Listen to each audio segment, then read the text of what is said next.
विजय मुख्यमंत्री होताच पहिल्यांदाच ते केंद्र सरकारवरती तुटून पडले. मुख्यमंत्री होऊन त्यांना अजून 5ही दिवस झाले नाही, तेच त्यांनी केंद्र सरकारच्या विरोधामध्ये ठोस भूमिका घेतली.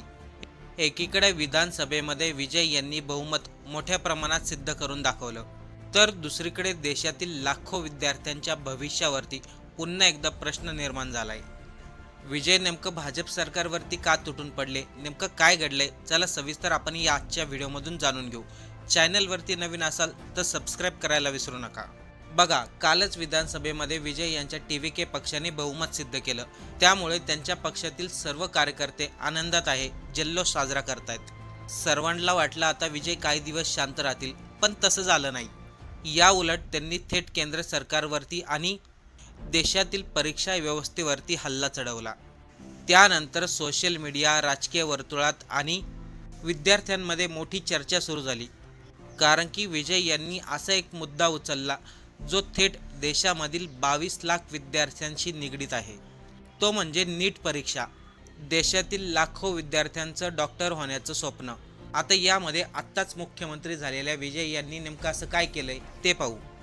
मित्रांनो, तुम्हाला माहिती आहे का, गेल्या काही दिवसापासून नीट पेपर लीक प्रकरण संपूर्ण देशभरामध्ये चर्चेत आहे. पेपर लीक झाल्याच्या आरोपानंतर हे प्रकरण एवढं वाढलं की शेवटी परीक्षा रद्द करण्याची वेळ आली. लाखो विद्यार्थ्यांनी वर्षानुवर्ष मेहनत घेतली.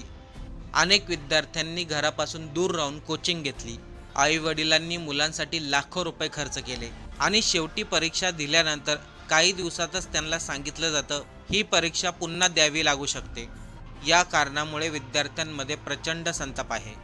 आणि याच पार्श्वभूमीवरती तमिळनाडूचे मुख्यमंत्री विजय यांनी केंद्र सरकारला चांगलंच धारेवरती धरलंय. विजय यांनी थेट केंद्र सरकारच्या परीक्षे व्यवस्थेवरती प्रश्न उपस्थित केले. त्यांनी स्पष्ट शब्दामध्ये सांगितलं, जर देशामधील सर्वात मोठी परीक्षा घेणारी यंत्रणा सुरक्षित पद्धतीने परीक्षा घेऊ शकत नसेल तर देशातील विद्यार्थ्यांनी कोणावरती भरोसा ठेवायचा. विजय यांनी सांगितलं की नॅशनल टेस्टिंग एजन्सी ही एक केंद्र सरकार मान्य संस्था आहे आणि तिच्यावरती देशातील सर्वात मोठी परीक्षा घेण्याची जबाबदारी दिलेली आहे. म्हणजे थोडक्यात सांगायचं झालं तर नीट परीक्षेचं सर्व व्यवस्थापन केंद्र सरकार करत असते. पण सतत 2 वेळा नीटचा पेपर लीक होणं ही काही साधी चुकी नाही. यामध्ये नक्कीच काहीतरी गडबड आहे.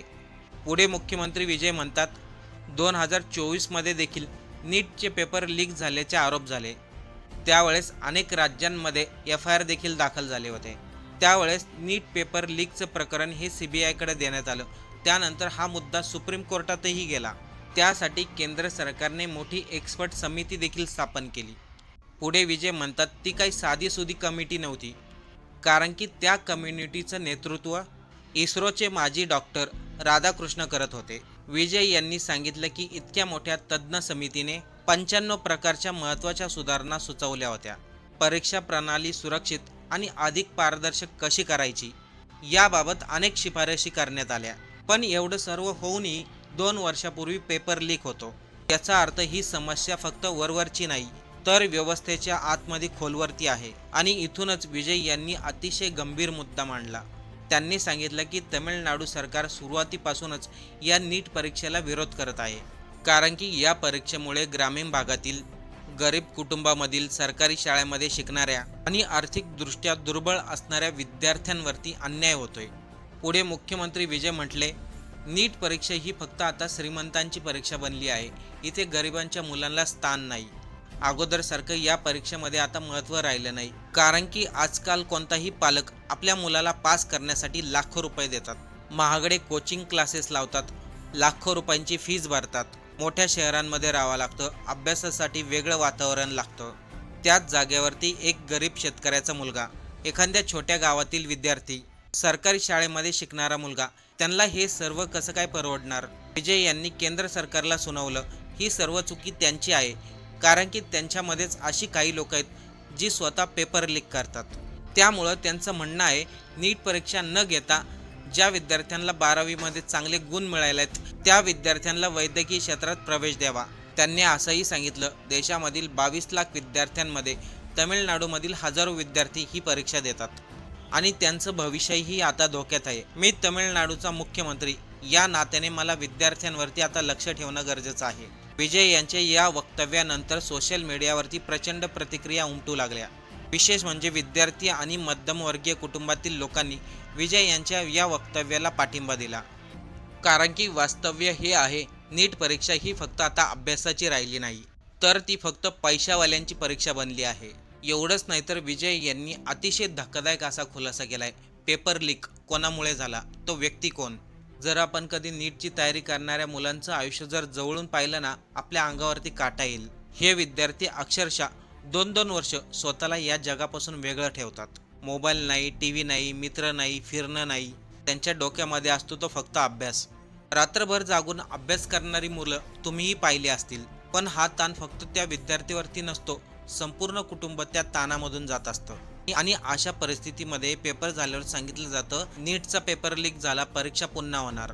त्यामुळे हजारो विद्यार्थ्यांचा आत्मविश्वास पूर्णपणे तुटून जातो। त्यामुळे गोरगरीब कुटुंबातील विद्यार्थ्यांना वाटतं आपण प्रामाणिक आहे, पण सिस्टम आपल्याबरोबर प्रामाणिक नाही। याच दरम्यान विजय यांनी आणखीन एक धक्कादायक खुलासा केलाय।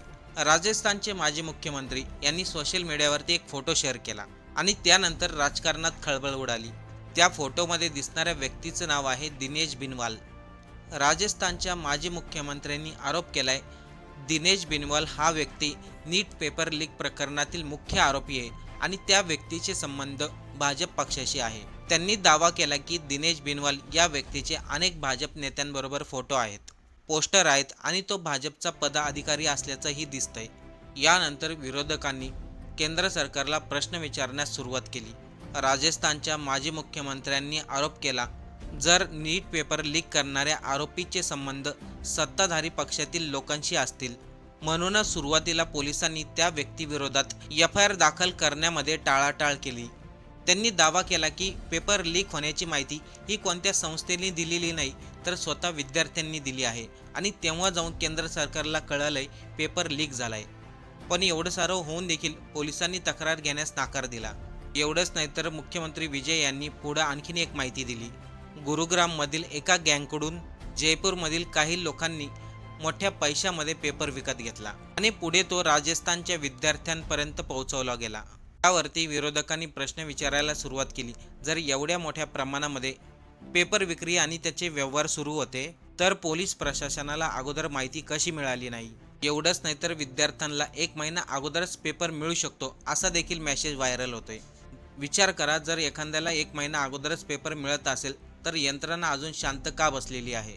विजय यांनी मुख्यमंत्री झाल्यानंतर राजकारणावरती किंवा विरोधकांवरती बोलण्याऐवजी थेट विद्यार्थ्यांचा प्रश्नच मांडला। त्यांचं स्पष्ट म्हणणं आहे, विद्यार्थी 12वी पास झाल्यानंतर त्यांना नीट परीक्षा न देता ज्याचे जास्त गुण त्यांना वैद्यकीय क्षेत्रामध्ये प्रवेश द्यावा।